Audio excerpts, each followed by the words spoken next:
ជំរាបសួរ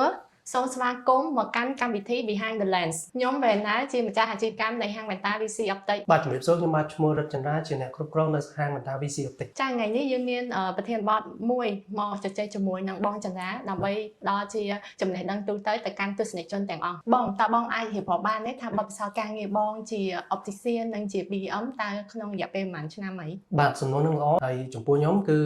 បច្ចុប្បន្នកាលពីមុនដល់ឥឡូវហ្នឹងគឺបទពិសោធន៍នៅក្នុងតកតជាមួយ Optic ហ្នឹងគឺ6-10ឆ្នាំហើយអញ្ចឹងវារៀងយូរដែរហើយក៏ខ្ញុំជាអ្នកគ្រប់គ្រងនៅហាងវ៉ែនតា VC Optic នេះជា Brand Manager អស់រយៈពេល5ឆ្នាំដែរអញ្ចឹងកាលពីដើមឡើយខ្ញុំងាកទៅថយក្រោយបន្តិចមូលហេតុអីបានខ្ញុំឈានចូលទៅវិស័យនេះខ្ញុំបានមុនដំបូងគឺខ្ញុំយកវ៉ែនតាបងទៅពាក់អីបន្ទាប់មកខ្ញុំចូលវិទ្យាល័យគឺខ្ញុំចាប់ដើមចេះស្រឡាញ់វ៉ែនតា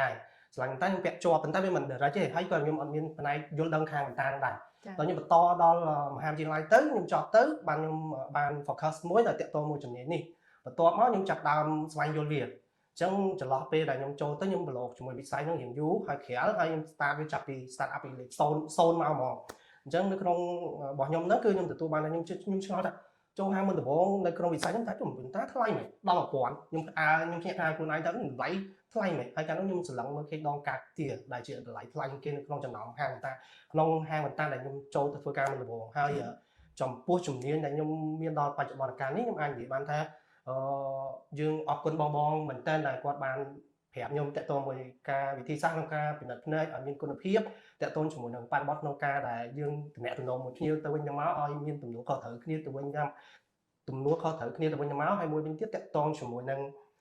ការកាត់បច្ចេកទេសអញ្ចឹងមិនតែចេះតែនិយាយថាយើងអត់មានវិស័យឬមួយក៏អត់ស្រឡាញ់វិស័យហ្នឹងយើងធ្វើបានទេហើយបូករួមមួយទៀតគឺជំនាញលក់ខ្ញុំក៏បានដល់ពីបងខាង sale របស់គាត់បានប្រាប់ពី tactic ឬមួយក៏ជំនាញក្នុងការដែលយើងតំណែងមកភ្ញៀវការលក់ហើយនឹង product knowledge ដែលយើងនិយាយថាកម្រិតនៃការលក់តាមវិវត្តតាមសម័យកាលមួយតាក់ទងជាមួយនឹងកំហើញរបស់កញ្ចក់ដែលគាត់វិវត្តដល់ចំណុចណាដើម្បីយើងមានbenefit គ្រប់គ្រាន់នៅក្នុងការទៅប្រាប់ទៅអតិថិជនរបស់យើងអញ្ចឹងណាខ្ញុំសូមកាត់បងតិចតាក់ទងនឹងជំនាញជា optician ហ្នឹងតើបងបានទទួលការបណ្ដុះបណ្ដាលនៅណាដែរជំនាញវគ្គខ្លីពិសេសមួយដើម្បីឲ្យខ្ញុំនោះបង្កើនតាក់ទងជាមួយនឹងជំនាញរបស់ខ្ញុំតាក់ទងការផលិតភ្នែកវាស់ភ្នែកបច្ចេកទេសកាត់ហ្នឹងឲ្យកាន់តែយល់ដឹងឲ្យបានច្រើនដើម្បីយកមកវិវត្តខ្លួនឯងដល់នឹងជួយទៅដល់ក្រុមហ៊ុន VC ក្នុងការតំណែងឬធ្វើការជាមួយ customer យើងឲ្យមានកាន់តែមានទំនុកចិត្តកាន់តែខ្លាំងមែនតើចាអញ្ចឹងបន្ថែមលើពីបទពិសោធន៍10ឆ្នាំជាងហ្នឹងតើជាទូទៅបងជួបនឹងបញ្ហាភ្នែកអ្វីខ្លះជាមួយនឹងអតិថិជនដែរបងបាទសំណួរល្អបើសិនពីខ្ញុំទៅបើនិយាយពីការដែលខ្ញុំជួបពីអតិថិជនឬមួយក៏យើងអាចហៅបានថាអ្នកជំងឺគឺច្រើនណាស់ក្មេងក៏ខ្ញុំធ្លាប់ជួបយុវវ័យក៏ខ្ញុំធ្លាប់ជួបហើយនឹងមនុស្សដែលគាត់ចាប់ដើមអាយុ40ឡើងទៅក៏ខ្ញុំជួបច្រើនដែរប៉ុន្តែបច្ចុប្បន្នកាលហ្នឹងគឺដោយសារតែការវិវត្តនៃ digital divide យើងនិយាយថាតាក់ទងជាមួយនឹងប៉ះពាល់ដល់សុខភាពភ្នែកយើងច្រើនណាស់អញ្ចឹងចង់ក្មេងគឺត្រូវតែប៉ាម៉ាក់យកចិត្តទុកដាក់មែនតើនៅក្នុងការដែលគាត់ focus លើកូនគាត់ពីព្រោះក្នុងចន្លោះពេល6ឆ្នាំទៅដល់12ឆ្នាំហ្នឹងជាវ័យមួយដែលពួកគាត់ចូលរៀនហើយមិនថាមត្តេយឬមួយក៏សាលាឯកជនសាលារដ្ឋទេអញ្ចឹងប៉ាម៉ាក់ចង់គួរតែរកពេលវេលាមួយណាឲ្យគ្រប់គ្រាន់ក្នុងការដែលជូនគាត់មករកអ្នកជំនាញឬមួយក៏ពិនិត្យភ្នែកពិនិត្យសុខភាពភ្នែកតាមជំនាញណាមួយដែលផ្ដល់គាត់ថាទំនុកចិត្តនៃការមើលឬមួយក៏ទំនុកចិត្តកូនរបស់គាត់ហ្នឹងគឺវាអត់មានបញ្ហាអីទេដូច្នេះមានន័យថាក្មេងក៏គាត់អាចទទួលការវាស់ភ្នែកបានដែរត្រូវទេបងអាចនិយាយថាចាប់ពីអាយុប៉ុន្មានឡើងទៅជាទូទៅក្នុងការវាស់ភ្នែកក្មេងគឺយើងចាប់ដើមពីអាយុ5ឆ្នាំបានន័យថានិយាយចំទៅគាត់អាចថាយល់ពីអក្សរក៏បានលេខក៏បានរូបភាពក៏បានដែរអាហ្នឹងយើងអាចចាប់ដើម check up គាត់ដែរនិយាយទៅធ្វើម៉េចឲ្យតែគាត់អាចឆ្លើយតបមួយយើងបានអាចថាគាត់ដឹងថាអូកន្លែងនេះមើលច្បាស់មិនច្បាស់អីគាត់អាចតបមួយយើងបានគាត់អាចទទួលការបានន័យថាការតំណែងយើងមួយគាត់ហ្នឹងគឺអាចយល់គ្នាបានអញ្ចឹងយើងអាច check up ភ្នែកគាត់ថាសុខភាពភ្នែកគាត់មានបញ្ហាភ្នែកញោមអត់ភ្នែកអាស៊ីម៉ាតអត់ឬមួយក៏គាត់អត់មានទេតើយើងរកវិធីសាស្ត្រណាមួយទៀតដើម្បីដាក់កញ្ចក់ដែលមានគុណភាពទៅជួយគាត់នៅក្នុងការដែលគាត់ចូលរៀនហ្នឹងចាបងចាចុះតើមានអតិថិជនឬក៏អ្នកជំងឺគាត់មានបញ្ហាភ្នែកបែបណាទៀតដែលបងឧស្សាហ៍ជួបបើសិនជាយើងនិយាយពីមនុស្សពេញវ័យចាប់ពីអាយុពីយើងនិយាយថាអូតូម៉ាទិកគឺ16ឡើងលើទៅ20ជាងឬមកក៏30ស្ដើងហ្នឹងជាទូទៅគឺបរិបទហ្នឹងគាត់រៀនច្រើនណាអញ្ចឹងចង់ការគាត់ focus រៀនការអានការមើលទូរស័ព្ទមើលកុំព្យូទ័រគាត់ច្រើនមកក្នុងពេញមួយថ្ងៃ អញ្ចឹងជាទូទៅដែលខ្ញុំជួបជាញឹកញាប់ហ្នឹងគឺបញ្ហាភ្នែកញប់ហើយនឹង astigmat អញ្ចឹងវ័យហ្នឹងគឺអ្នកនរគ្នាបងឬមួយក៏អូនហ្នឹងយកចិត្តទុកដាក់មែនតើចំពោះបញ្ហាហ្នឹងពីព្រោះវាអាចកើតឡើងនៅក្នុងចន្លោះដែលយើងមើលរំលងវាបានន័យថាពេលដែលយើងគិតថាខ្លួនឯងហ្នឹងមើលទៅ object មួយឬមួយក៏រូបភាពមួយមិនច្បាស់ព្រិលឈឺក្បាលនេះជាសញ្ញាណមួយដែលយើងទាំងអស់គ្នាអាចដឹងថាយើងមានបញ្ហាភ្នែកឬមួយក៏មញប់ឬមួយក៏ astigmat អញ្ចឹងបើកាន់តែចង់ដឹងច្បាស់លុះត្រាតែ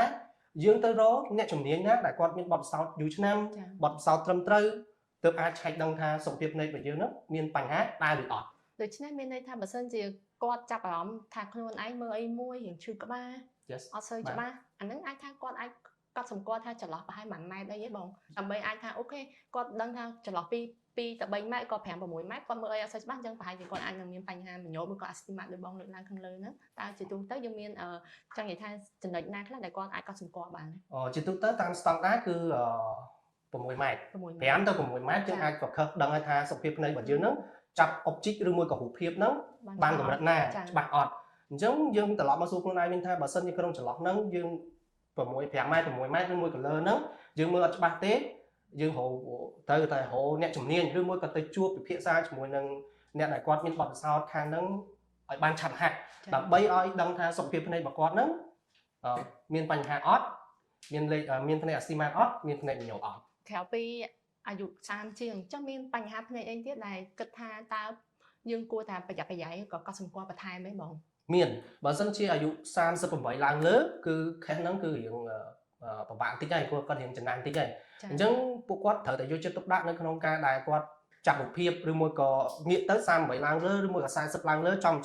ប្រហែលជាគាត់មានបញ្ហាមើលអក្សរឬមួយក៏មើលចិត្តហ្នឹងអត់សូវបានច្បាស់ល្អទេអញ្ចឹងបើសិនជាគាត់ថ្ងៃណាមួយគាត់កាន់សៀវភៅអានកសែតទូរស័ព្ទមើលទៅរៀង flu មើលទៅរៀងព្រិលនេះជាសញ្ញាណមួយដែលត្រូវតែឲ្យគាត់មក check up ថាការមើលចិត្តរបស់គាត់ហ្នឹងមានបញ្ហាដែរអត់ចាំមកនេះថានៅពេលដែលវ័យចាប់ពី38ឆ្នាំឡើងទៅគាត់គឺមានបញ្ហាបាក់មើលចិត្តដែលខ្ញុំអាសាឃើញប៉ាម៉ាក់ខ្ញុំពីមុនមកដែលគាត់អត់ទាន់ពាក់វ៉ែនតាឃើញគាត់ចូលចិត្តធ្វើចេះអាហ្នឹងដោយសារគាត់មានចាប់ផ្ដើមមានលេខចិត្តណាបងបាទអញ្ចឹងចំណុចនេះក៏លោកអ៊ំពូមីងគាត់អាចក៏សម្គាល់បានដែរត្រូវឯករណីថាគាត់ចាប់ផ្ដើមត្រូវទាញទូរស័ព្ទដៃក៏សភៅទៅឆ្ងាយពីខ្លួនអីចឹងអាចជាសញ្ញាណដែលបង្ហាញថាយើងភ្នែកយើងចាប់ផ្ដើមមានបញ្ហាបាក់មើលចិត្តអីចុះតកតងនឹងបញ្ហាទាំងអស់ហ្នឹងតើជាទូទៅយើងមានដំណោះស្រាយអីដើម្បីជួយពួកគាត់ទេបងមានតកតងជាមួយនឹងបញ្ហាដែលគាត់កើតឡើងហ្នឹងគឺគាត់ត្រូវតែរកអ្នកជំនាញឲ្យបានត្រឹមត្រូវចាហើយបើសិនជាអាចគាត់មកពិភាក្សាជាមួយនឹងហាងបង្ការ VC Optic ពីព្រោះនៅទីនេះគឺមានអ្នកបច្ចេកទេសពិភាក្សាបានយ៉ាងច្បាស់លាស់បានយ៉ាងត្រឹមត្រូវហើយយើងក៏បានណែនាំពីព្រោះគាត់យើងត្រូវមានដំណោះស្រាយថាបើសិនជាចន្លោះពេលហ្នឹងគាត់ពិបាកក្នុងការមើលអក្សរឬមួយក៏មើលចិត្តទូទៅយើងហៅមើលចិត្តទេអញ្ចឹងយើងមានប្រភេទកញ្ចក់សម្រាប់កាត់ជូនគាត់ហើយយើងត្រូវselectកញ្ចក់ណាដែលមានគុណភាពទាក់ទងជាមួយនឹងបរិបទការរស់នៅរបស់គាត់អ្នកខ្លះទៅគាត់មើលតែភៅមើលតែខ្សែទេអញ្ចឹងចំគឺយើងដាក់ឲ្យចំគោលដៅរបស់គាត់ចង់បានប៉ុន្តែងាកមកវិញបច្ចុប្បន្នកាលឥឡូវ digital device ច្រើនណាស់គាត់មើលទូរស័ព្ទមើល computer មើលសភៅអីផ្សេងក្រោមពន្លឺភ្លើងអញ្ចឹងយើងមានគុណភាពកញ្ចក់ដែលដាក់តម្រូវគាត់ទៀតអញ្ចឹងចន្លោះហ្នឹងគឺគាត់ទទួលបានទំនុកចិត្តមួយពីអ្នកបច្ចេកទេសដល់ជូនគាត់មួយវិញទៀតគឺយើងមានកញ្ចក់ progressive ឬមួយក៏យើងហៅថាកញ្ចក់ពហុចម្ងាយមើលឆ្ងាយមើលមធ្យមហើយនិងមើលជិតហ្នឹងគឺជាកញ្ចក់ 3 in 1បើយើងនិយាយចេះទៅគឺកញ្ចក់មួយមើលបានគ្រប់ទម្រង់គ្រប់កលៈទេសៈដែលគាត់បម្រើការងារបប្រតិបត្តិការរស់នៅគាត់ប្រចាំថ្ងៃមកតែសម្រាប់កញ្ចក់ដែលបងនិយាយជាកញ្ចក់ពហុចម្ងាយមើលបានគ្រប់ចម្ងាយហ្នឹងសម្រាប់វ័យណាដែរបងវ័យគឺចាប់ពី40ឡើងលើ40ឡើងលើអញ្ចឹងបានន័យថាដូចបងបានបញ្យល់ខាងមុខអញ្ចឹងគាត់មានបញ្ហាមើលចិត្តហើយអញ្ចឹងគាត់ត្រូវការវ៉ែនតាដើម្បីដោះស្រាយបញ្ហាកម្មប្របាក់មើលចិត្តរបស់គាត់ដូច្នេះអាកញ្ចក់ពហុចម្ងាយហ្នឹងវាអាចជាដំណោះស្រាយដ៏ល្អសម្រាប់ឲ្យគាត់អាចមើលបានទាំងជិតទាំងឆ្ងាយនិងចម្ងាយមធ្យមបាទខ្ញុំហើយចុះមកយើងបកមកក្មេងវិញដែលគាត់មានបញ្ហាភ្នែកតើកញ្ចក់របស់ក្មេងហើយនិងកញ្ចក់របស់មនុស្សធំយើងវាជាប្រភេទតែមួយឬក៏វាមានជាប្រភេទ special អីពិសេសអីសម្រាប់ក្មេងដែរបងតើតើជាមួយនឹងក្មេងហើយនឹងមនុស្សធំគឺប្រភេទកញ្ចក់យើងខុសគ្នាហើយក៏បើសិនជារបស់ក្មេងក៏យើងមានកញ្ចក់ដែលសម្រាប់កូនក្មេងដែរអញ្ចឹងជាទូទៅបើសិនជាក្មេងដែលយើងបណ្ឌិតថាគាត់កំហើញរបស់គាត់ធ្លាក់ចុះឬមួយក៏ការមើលឆ្ងាយរបស់គាត់នឹងអត់សូវបានល្អទេអញ្ចឹង ប៉ាម៉ាក់គួរតែយកចិត្តទុកដាក់មែនទែនក្នុងការដែល select កញ្ចក់ដែលមានគុណភាពជូនគាត់ពីព្រោះ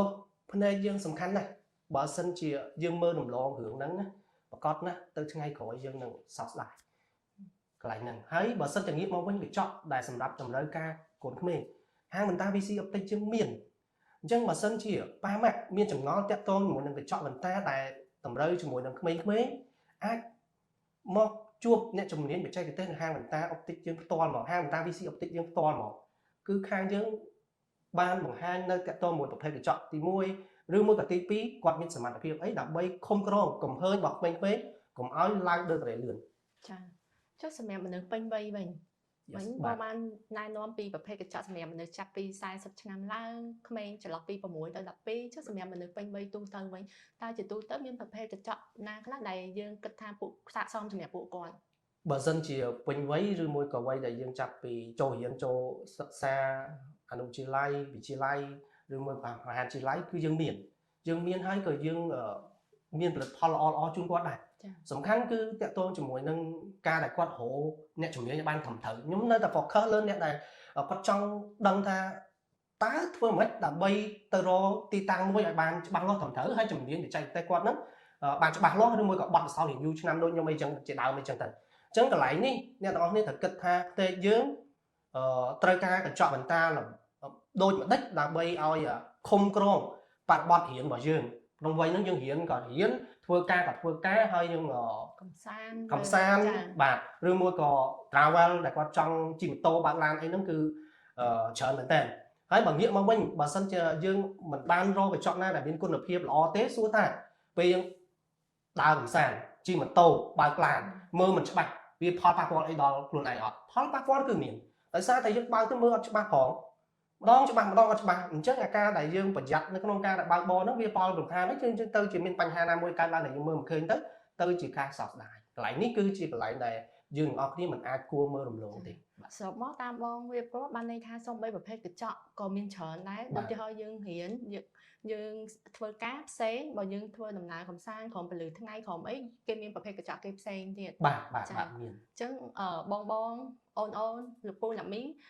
គិតថាទូទៅយើងអាចគិតថាកញ្ចក់វ៉ែនតាដូចតែគ្នាមើលទៅគេពាក់ក៏ពណ៌ដូចតែខ្ញុំសថ្លាដូចគ្នាតែជាក់ស្ដែងដូចបងបានជំរាបចឹងគឺវាមានប្រភេទច្រើនណាស់សម្រាប់ឲ្យយើងជ្រើសរើសហើយអញ្ចឹងហើយទៅសំខាន់បំផុតគឺយើងត្រូវរើសហាងវ៉ែនតាណាដែលយើងទុកចិត្តដោយមានអ្នកជំនាញត្រឹមត្រូវច្បាស់លាស់បងបកមកសំណួរបន្ទាប់ខ្ញុំចង់ដឹងដែរថាដោយសារបងបានរៀបរាប់ហើយថាជាទូទៅភ្នែកសំខាន់ណាស់អញ្ចឹងយើងត្រូវចេះថែរក្សាភ្នែកធ្វើម៉េចឲ្យភ្នែកយើងមានសុខភាពល្អដូច្នេះហើយតើរយៈពេលប្រហែលដែលយើងគួរតែធ្វើការពិនិត្យភ្នែកបាទសំណួរហ្នឹងល្អហើយខ្ញុំ share បទពិសោធន៍ហ្នឹងទៅដល់ប៉ាម៉ាក់ឬមួយក៏បងដែលចង់បានន័យថាមានការពិនិត្យភ្នែកមួយត្រឹមត្រូវបើសិនជាក្មេងដែលខ្ញុំបកទៅវិញក្មេង6ឆ្នាំទៅដល់12ឆ្នាំប៉ាម៉ាក់ត្រូវតែមាន schedule មួយឲ្យច្បាស់លាស់ក្នុងការពិនិត្យភ្នែកជូនគាត់ជាទូទៅគឺ6ខែនិង8ខែគាត់ត្រូវមក check up ម្ដងដើម្បីថាកំហើញរបស់គាត់ដឺក្រេរបស់គាត់ហ្នឹងវាឡើងឬមួយចុះឬមួយក៏នៅនឹងមួយវិញទៀតគឺយកវ៉ែនតាឬមួយក៏ផ្សេងវ៉ែនតាឲ្យអ្នកជំនាញជើងហ្នឹងជួយពិនិត្យមើលថាដងគាត់មានវាអត់មានកញ្ចក់គាត់មានឆ្កូតអត់គាត់រលងអត់អញ្ចឹងខាងយើងសារ៉េជូនគាត់ទៅដើម្បីឲ្យការមើលរបស់គាត់ហ្នឹងកាន់តែស្រួលមួយជំហានទៀតអញ្ចឹងបានន័យថាអាកតាតិចតួចហ្នឹងក៏ផលប៉ះពាល់ដល់ការមើលរបស់គាត់ដែរត្រឹមត្រូវភ្នែកវ៉ែនដងវ៉ែនតាគាត់វាយើងក៏អាលងអីហ្នឹងក៏ពេលដែលគាត់ពាក់វ៉ែនតាដែលវាមានបញ្ហាវាធ្វើឲ្យការមើលរបស់យើងអត់បានល្អទេកំហើញរបស់យើងហ្នឹងគឺបានអត់គ្រប់គ្រាន់ទេអញ្ចឹងគាត់ចាប់ឡងច្បាស់ដល់អត់ច្បាស់អញ្ចឹងវាផលប៉ះពាល់គឺឆាប់ឡើងលើកថាគាត់ថាបានដែរចុះមកមនុស្សពេញវ័យយើងវិញតើគួររយៈពេលប៉ុន្មានគាត់ពិនិត្យភ្នែកម្ដង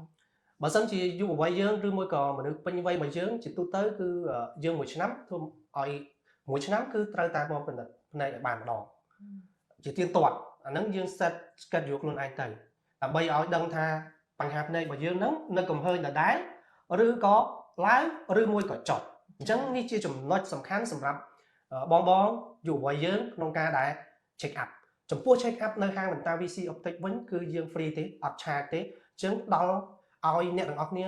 មានពេលវេលាគ្រប់គ្រាន់មកអាចមក check up ជាមួយក្រុមការងារយើងបានហើយមួយវិញទៀតខ្ញុំ share បន្តិចថាមនុស្សចាស់គួរតែ មាន schedule ដែរ ចា ពីព្រោះมันអាចរំលងបានទេក្នុងវ័យគាត់ហ្នឹងគឺជាទូទៅមួយឆ្នាំបើសិនជាសុខភាពគាត់ធម្មតា ចា តែងាកមកវិញបើសិនជាវ័យគាត់40ឡើងទៅគាត់ជាចំណាស់តិចហើយគាត់មានបញ្ហាសុខភាពទៀតឧទាហរណ៍គាត់មានជំងឺទឹកនោមផ្អែមលើសឈាមផ្សេងនៅក្នុងខ្លួនរបស់គាត់ក្នុងវិស័យបន្តើឬមួយការពិនិត្យភ្នែកហ្នឹងជាទូទៅអាចធ្វើមិនអូតូម៉ាទិកអាចតែ2 ដងបាន 2 ដងក្នុងមួយឆ្នាំ បាទពីព្រោះយើងចង់តាមដានថាកំហើញរបស់គាត់ហ្នឹងឡើងឬមួយកញ្ចក់ហើយតាក់ទងជាមួយនឹងការមើលរបស់គាត់ហ្នឹងបានកម្រិតណាពីព្រោះគាត់ដោយសារតែគាត់មានបញ្ហាសុខភាពមួយតង់ទៀតហើយបាទកន្លែងហ្នឹង ចាបងក្រៅពីការពិនិត្យភ្នែកឲ្យបានទៀងទាត់ហើយតើមានវិធីសាស្ត្រអ្វីខ្លះដើម្បីថែរក្សាភ្នែកឲ្យមានសុខភាពល្អបងបាទចំណុចហ្នឹងគឺល្អមែនតើសម្រាប់ក្មេងយុវវ័យឬក៏មនុស្សចាស់យើងដែលមិនអាចមើលម្ដងបានទេតាក់ទងជាមួយហ្នឹងគឺបើសិនជាយើងវាស់ភ្នែកបានត្រឹមត្រូវជ្រើសរើសកញ្ចក់បានត្រឹមត្រូវការប្រើប្រាស់ភ្នែករបស់យើងត្រឹមត្រូវជាមួយនឹងការថែទាំកញ្ចក់បន្តាបងបន្តាយើងបានត្រឹមត្រូវយើងងាកមកមើលសុខភាពតខ្លួនទី1គឺដំណេកការគេងរបស់យើងគ្រប់គ្រាន់អត់ទី2ការប្រើប្រាស់ភ្នែករបស់យើងនៅក្នុងបរិបទការរស់នៅរបស់យើងនឹងបានត្រឹមត្រូវអត់ទី3តាក់ទងមួយសុខភាពរបស់យើងរបបអាហារយើងញ៉ាំគ្រប់គ្រាន់អត់មានវីតាមីនអត់នេះជាកត្តាទូចទេដែលគួបផ្សំគ្នាដើម្បីធ្វើឲ្យសុខភាពរបស់យើងរឹងមាំកំហើញរបស់យើងរក្សាទិន្នន័យនៅដដែលមិនឡើងហើយធ្វើឲ្យការមើលរបស់យើងនោះគឺទទួលបានច្បាស់ល្អចាអរគុណបងសម្រាប់ការចែករំលែកក្នុងថ្ងៃនេះនិយាយទៅអ្វីដែលបងចែករំលែកនេះគឺពិតជាមានសារៈសំខាន់សម្រាប់ប្រិមិត្តយើងមែនតើដោយសារបងខ្លះអាចថាគាត់មានញឹកក្នុងការសិក្សាឬក៏ការធ្វើការក៏អត់សូវបានយកចិត្តទុកដាក់លើសុខភាពភ្នែករបស់គាត់ទេដូច្នេះហើយអាចថាថ្ងៃក្រោយទៅក៏គាត់មានបញ្ហាភ្នែកដោយអត់ដឹងខ្លួនហ្នឹងណាចាហើយពេលខ្លះគាត់អត់អាចរើសកញ្ចក់វ៉ែនតាឬក៏យកចិត្តទុកដាក់ថែរក្សាវ៉ែនតាគាត់ធ្វើម៉េចឲ្យល្អដោយបងបានរៀបរាប់ខាងលើអញ្ចឹងពេលខ្លះកញ្ចក់អត់អីប៉ុន្តែដោយសារដងយើងមានបញ្ហាទៅយើងចេះថាវាអត់អីយើងចេះបន្តការពាក់ទៅតែជាក់ស្ដែងក៏អាបញ្ហាដងហ្នឹងវាមានផលប៉ះពាល់ទៅដល់ការមើលរបស់គាត់ដែរចាអញ្ចឹងសូមអរគុណបងនិងអ៊ំពូមីងទាំងអស់គ្នាដែលបានទស្សនាវីដេអូនេះដល់ចប់បើសិនជាបងអ៊ំពូមីងទៅការពិនិត្យភ្នែកនិងការពិភាក្សាជាមួយអ្នកជំនាញយើងបងអ៊ំពូមីងអាចអញ្ជើញមកកាន់ហាងវ៉ែនតា VC តិចទាំងពីរសាខាបានដោយការពិនិត្យភ្នែកនិងពិភាក្សាយោបល់នេះគឺដោយអត់គិតថ្លៃសូមអរគុណ